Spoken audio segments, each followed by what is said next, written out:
पैसे के इस दिलचस्प सफर में आपका स्वागत है। आज हम हजारों साल पीछे चलेंगे, उस जमाने में जब पैसा था ही नहीं, और वहां से आज की डिजिटल दुनिया और क्रिप्टो करेंसी तक का सफर तय करेंगे। हाँ बिल्कुल।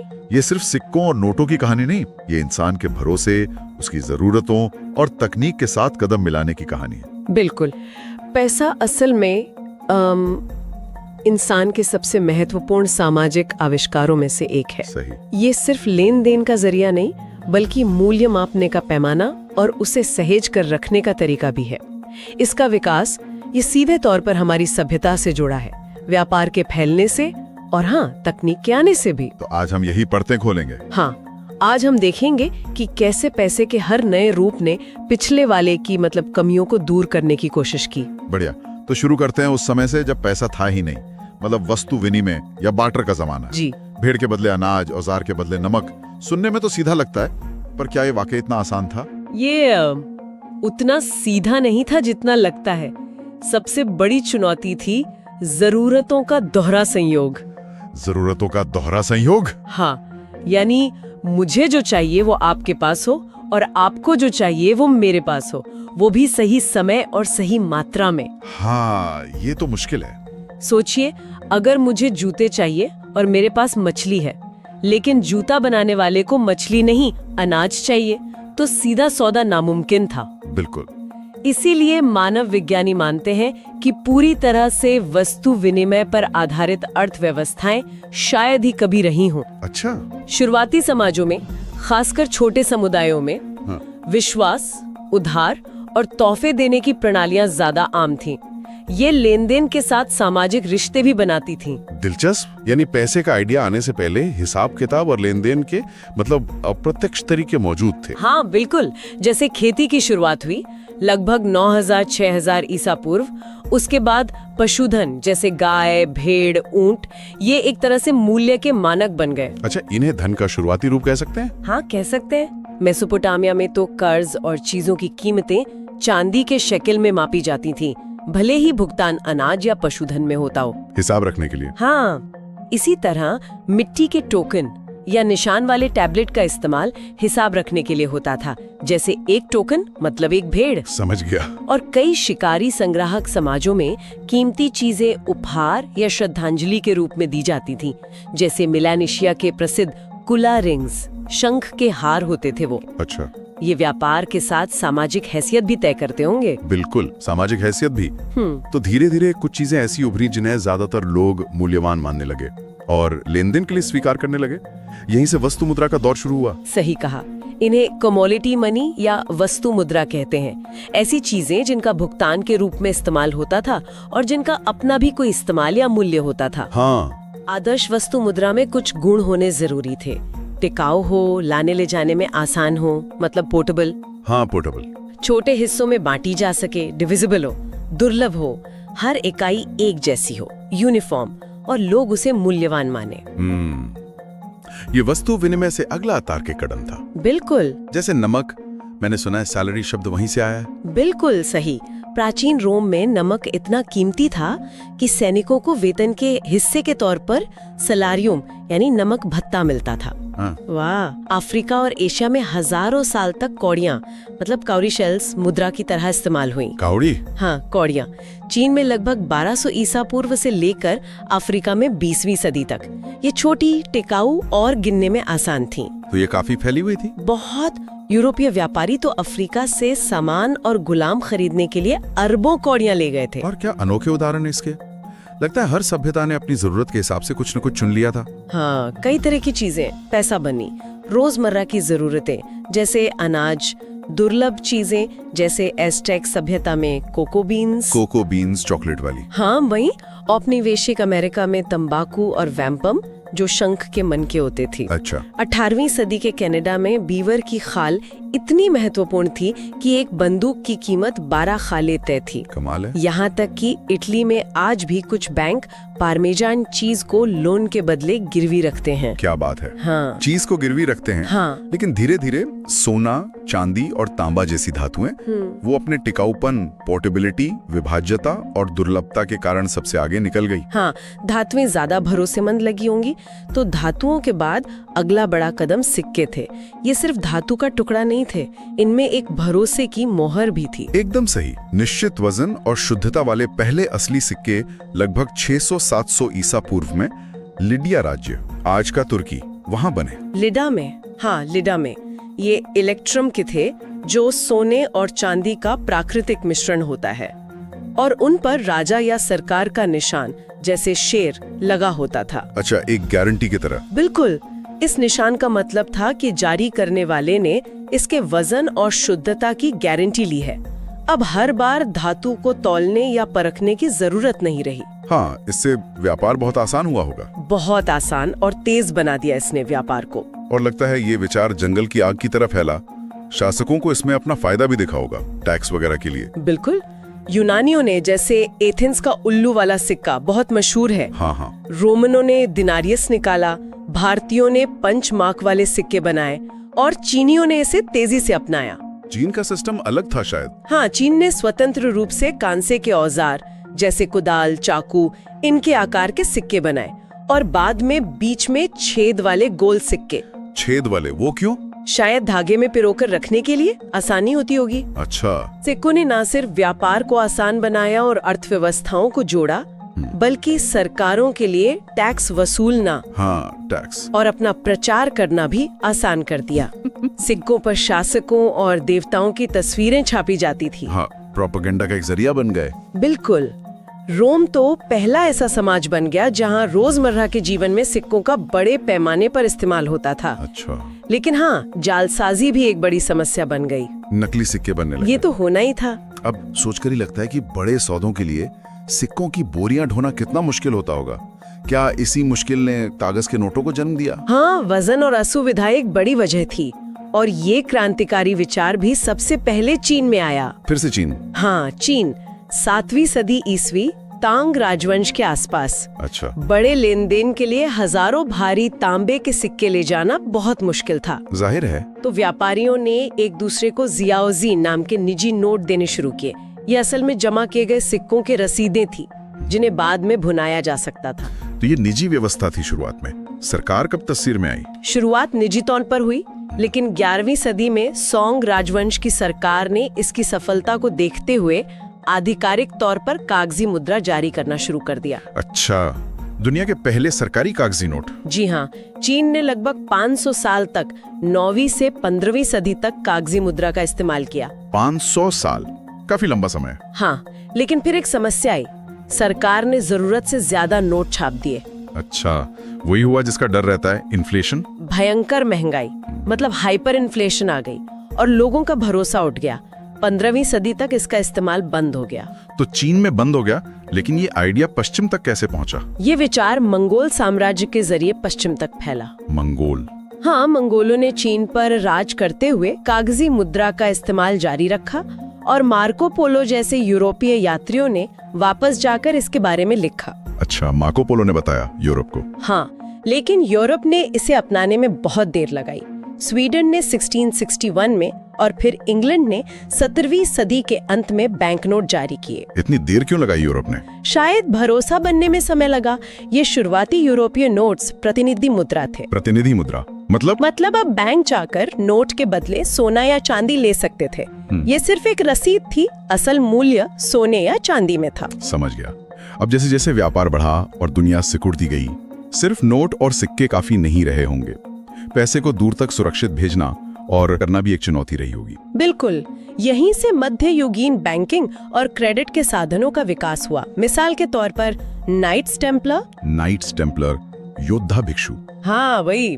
12वीं-13वीं शताब्दी में उन्होंने तीर्थयात्रियों के लिए एक तरह की अंतरराष्ट्रीय बैंकिंग सेवा शुरू की।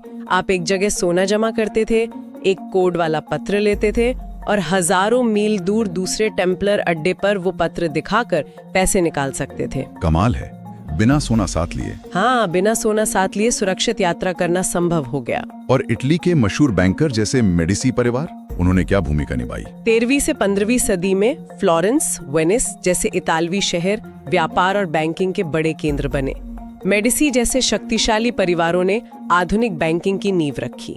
उन्होंने क्या नया किया? उन्होंने डबल एंट्री बही खाता, जिससे हिसाब रखना आसान हुआ, क्रेडिट पत्र और विनिमय बिल मतलब बिल्स ऑफ एक्सचेंज जैसे साधनों को लोकप्रिय बनाया। Bills of exchange? हाँ, ये एक तरह का वादा था कि एक व्यापारी भविष्य में या किसी दूसरी जगह पर भुगतान करेगा।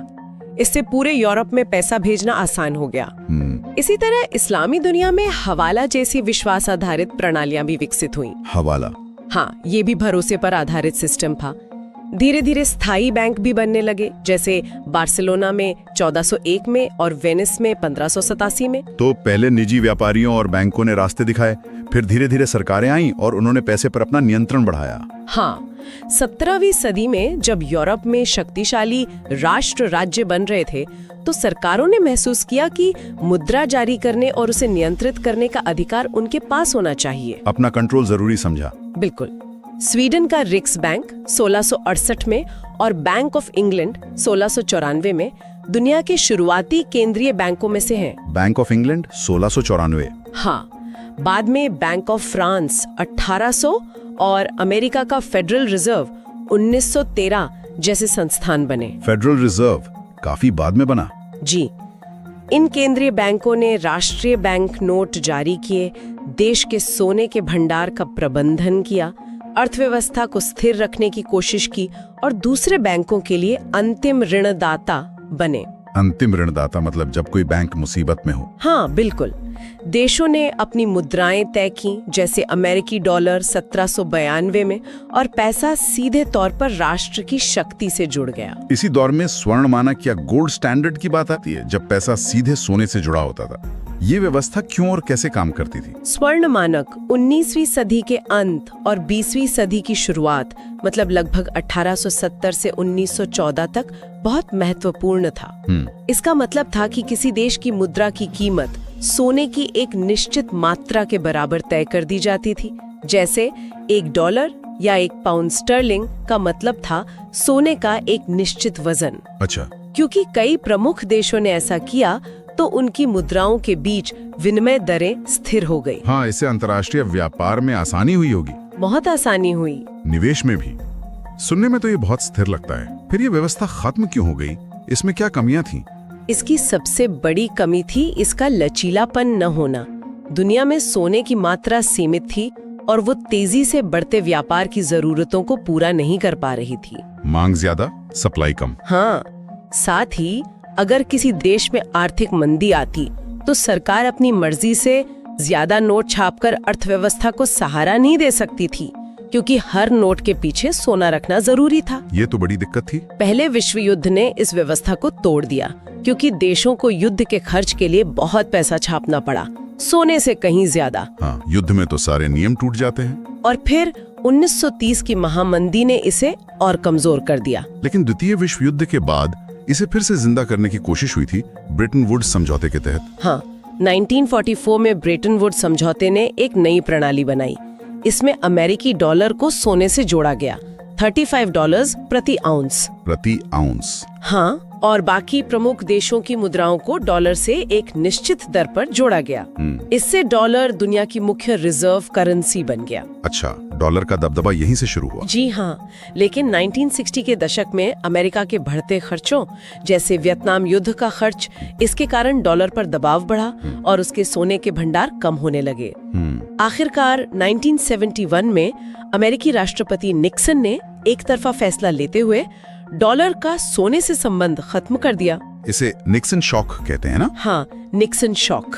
इसके साथ ही स्वर्ण मानक का युग पूरी तरह समाप्त हो गया। तो स्वर्ण मानक के बाद आया फिएट मनी का दौर, जो आज भी जारी है।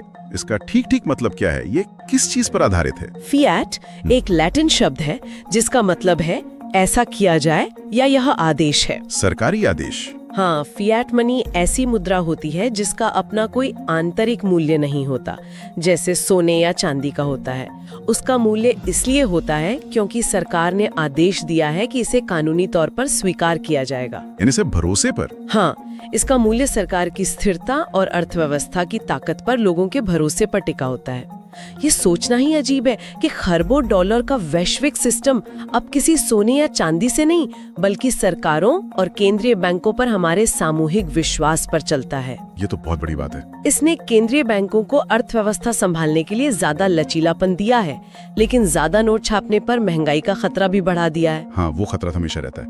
और फिर आया 20वीं सदी का अंत, कंप्यूटर, इंटरनेट और पैसे का डिजिटल हो जाना। ये एक और बड़ा बदलाव था। बिल्कुल, पैसा तेजी से अदृश्य होने लगा। बैंकों के खाते कंप्यूटर पर आ गए। हाँ, पासबुक से स्क्रीन पर। बिल्कुल, पहला एटीएम 1969 में न्यूयॉर्क में लगा। अच्छा, 1969 में ही? हाँ, क्रेडिट कार्ड जैसे डाइनर्स क्लब 1950 में आ गया था और डेबिट कार्ड 1970 के दशक में आम हो गए, जिसे हम प्लास्टिक मनी कहते हैं। Plastic money. 1994-95 के आसपास ऑनलाइन बैंकिंग शुरू हुई और फिर पेपैल 1998 जैसे प्लेटफॉर्म आए जिनसे इंटरनेट पर पैसा भेजना आसान हो गया। हाँ, पेपाल ने बहुत कुछ बदला और मोबाइल फोन ने तो इसे और भी आगे बढ़ाया, खासकर उन जगहों पर जहां पारंपरिक बैंक कम थे। हाँ, केन्या का एम-पैसा 2007 में जो आया वो एक मील का पत्थर था। एम-पैसा इसने लाखों लोगों को जिनके पास बैंक खाते नहीं थे साधारण फोन से पैसे भेजने, पाने और जमा करने की सुविधा दी। ये बहुत बड़ी क्रांति थी अफ्रीका में। सच में। फिर आए स्मार्टफोन वॉलेट्स जैसे एप्पल पे, गूगल पे और पेयर टू पेयर एप्स जैसे वेनमो, वीचैट पे, जो आज बहुत लोकप्रिय हैं। हाँ, आजकल तो सब फोन से ही हो जाता है। अनुमान है कि आज दुनिया का 90% से ज्यादा पैसा भौतिक रूप में नहीं बल्कि कंप्यूटर सर्वर्स पर डिजिटल अंकों के रूप में मौजूद है। 90% से ज्यादा? जी। इससे लेन देन तेज और सस्ता हुआ है, लेकिन इसने निजता मतलब प्राइवेसी और सुरक्षा, हैकिंग वगैरह की नई चिंताएं भी खड़ी की हैं। हाँ, डिजिटल निशान तो रह ही जाता है। और इसी डिजिटल क्रांति की पृष्ठभूमि में 2009 में बिटकॉइन आया। ये एक पूरी तरह से अलग सोच थी, बिना बैंक, बिना सरकार वाला डिजिटल पैसा। हाँ, बिटकॉइन जिसे किसी सातोशी नाकामोटो नाम के व्यक्ति या समूह ने बनाया, उसने ब्लॉकचेन तकनीक दुनिया के सामने रखी। ब्लॉकचेन, ये क्या है आसान शब्दों में? ब्लॉकचेन एक तरह का साझा विकेंद्रीकृत डिजिटल बही खाता है, मतलब एक डिजिटल लेजर जिसे कोई एक संस्था नियंत्रित नहीं करती। डिसेंट्रलाइज्ड? हाँ, डिसेंट्रलाइज्ड। और इसमें दर्ज लेन देन को बदलना लगभग नामुमकिन है। ये बिना किसी बैंक या मध्यस्थ के लेन देन को सुरक्षित बनाता है। अच्छा। फिर इथेरियम आया जिसने स्मार्ट कॉन्ट्रैक्ट की अवधारणा जोड़ी। स्मार्ट कॉन्ट्रैक्ट यानी ऐसे कोड्स जो ब्लॉकचेन पर खुद ब खुद चल सकते हैं। इससे डिसेंट्रलाइज्ड फाइनेंस यानी डीफाई का पूरा इकोसिस्टम खड़ा हो गया, जहां लोग बिना बैंकों के उधार ले सकते हैं, व्यापार कर सकते हैं। डीफाई, ये आजकल बहुत सुनने में आता है, लेकिन क्रिप्टो करेंसी की दुनिया में उतार चढ़ाव बहुत है और जोखिम भी। इसके फायदे और नुकसान क्या हैं संक्षेप में? फायदों में सबसे बड़ा है विकेंद्रीकरण, मतलब किसी एक अथॉरिटी का नियंत्रण न होना, लेन देन शुल्क कम होना, खासकर विदेश भेजने पर। हाँ। और उन लोगों तक भी वित्तीय सेवाएं पहुंचना जिनके पास बैंक खाता नहीं है। पारदर्शिता भी एक फायदा है। और नुकसान?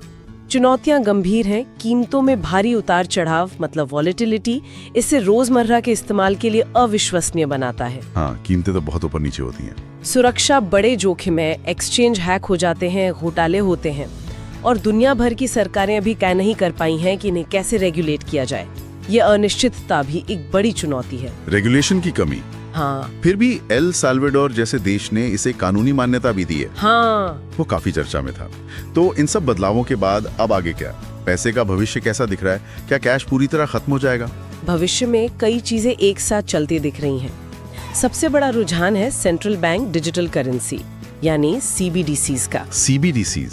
ये केंद्रीय बैंकों द्वारा जारी आधिकारिक डिजिटल मुद्रा होगी, एक तरह से डिजिटल कैश। ये निजी क्रिप्टो करेंसी को सरकार का जवाब है। सरकार का अपना डिजिटल रुपया? हाँ, बिल्कुल। दुनिया के लगभग 137 देश जो वैश्विक GDP का 98% है, इस पर काम कर रहे हैं। 137 देश? जी। चीन का डिजिटल युआन इसमें काफी आगे है। लेकिन CBDCs को लेकर फायदे और चिंताएं क्या हैं? क्या ये निगरानी बढ़ाएगा? हाँ, चीन का ECNY सबसे बड़ा पायलट प्रोजेक्ट है। बहामास, नाइजीरिया जैसे देश इसे लॉन्च भी कर चुके हैं। फायदे बताए जा रहे हैं, वित्तीय समावेशन बढ़ेगा, लेन देन सस्ता और तेज होगा, सरकारें सीधे लोगों तक मदद पहुंचा सकेंगी, जैसे कोविड के समय हुआ। हाँ, डायरेक्ट बेनिफिट ट्रांसफर। बिल्कुल, लेकिन चिंताएं भी बढ़ी हैं, खासकर निजता को लेकर, क्योंकि ये केंद्रीयकृत होगा। सरकार हर लेन देन पर नजर रख सकती है। ये एक बड़ा मुद्दा है। सुरक्षा भी एक मुद्दा है, क्योंकि एक सेंट्रलाइज सिस्टम हैकिंग का बड़ा निशाना बन सकता है। CBDCs के अलावा और क्या रुझान है? प्रोग्रामेबल मनी जैसी बातें भी सुनने में आती हैं। हाँ, प्रोग्रामेबल मनी और टोकनाइज्ड एसेट्स का विचार जोर पकड़ रहा है। प्रोग्रामेबल मनी का मतलब है कि पैसे में ही नियम कोड किए जा सकते हैं। नियम कोड किए जा सकते हैं मतलब? जैसे ये पैसा सिर्फ शिक्षा या स्वास्थ्य पर ही खर्च हो सकता है, या एक तय तारीख के बाद खत्म हो जाएगा। अच्छा, ये तो बहुत अलग है। हाँ, bank for international settlements BIS जैसे संस्थान यूनिफाइड लेजर की बात कर रहे हैं, जहां एक ही प्लेटफॉर्म पर केंद्रीय बैंक की डिजिटल मुद्रा, कमर्शियल बैंकों का पैसा और दूसरी डिजिटल संपत्तियां जैसे प्रॉपर्टी या स्टॉक के टोकन मौजूद हो। इससे लेन देन बहुत तेज और कुशल हो जाए। सब कुछ एक जगह। आर्टिफिशियल इंटेलिजेंस AI धोखाधड़ी पकड़ने, नीतियां बनाने और व्यक्तिगत वित्तीय सलाह देने में मदद कर सकता है। AI का रोल भी होगा। बिल्कुल, कैश का इस्तेमाल कम होता जाएगा, खासकर स्वीडन जैसे देशों ने, और निजी क्रिप्टो करेंसी और DeFi भी शायद किसी न किसी रूप में बने रहेंगे। तो मतलब कैश पूरी तरह खत्म नहीं होगा शायद पूरी तरह नहीं, लेकिन बहुत कम हो जाएगा। एक हाइब्रिड सिस्टम ज्यादा संभव लगता है। तो कौड़ियों और नमक से शुरू होकर AI संचालित डिजिटल कोड तक पैसा हमेशा इंसान की जरूरतों, व्यापार करने, भरोसा बनाने, समाज को चलाने का आईना रहा है। इसका रूप बदलता रहा, पर भूमिका वही रही, अर्थव्यवस्था और सभ्यता की जीवन रेखा। बिल्कुल सही कहा। पैसे का इतिहास, तकनीक, अर्थव्यवस्था और सत्ता के साथ साथ चलने की कहानी है। भविष्य शायद एक मिली-जुली प्रणाली का होगा, जिसमें पारंपरिक पैसा डिजिटल रूप में, CBDCs और शायद कुछ निजी डिजिटल संपत्तियां साथ साथ चलेंगी। असली सवाल ये होगा कि समाज आने वाले समय में सुविधा, सुरक्षा, निजता और नियंत्रण के बीच संतुलन कैसे बनाता है। यही संतुलन पैसे का अगला अध्याय लिखेगा। जरा सोचिए, जब पैसा प्रोग्रामेबल हो सकता है, यानी उसमें नियम जोड़े जा सकते हैं कि वो कब, कहां और कैसे खर्च होगा, तो समाज पर इसका क्या असर पड़ेगा? क्या इससे नीतियां ज्यादा प्रभावी होंगी, या ये व्यक्तिगत आजादी को कम करने का एक जरिया बन जाएगा? ये एक बड़ा सवाल है जिस पर हमें आने वाले सालों में सोचना होगा।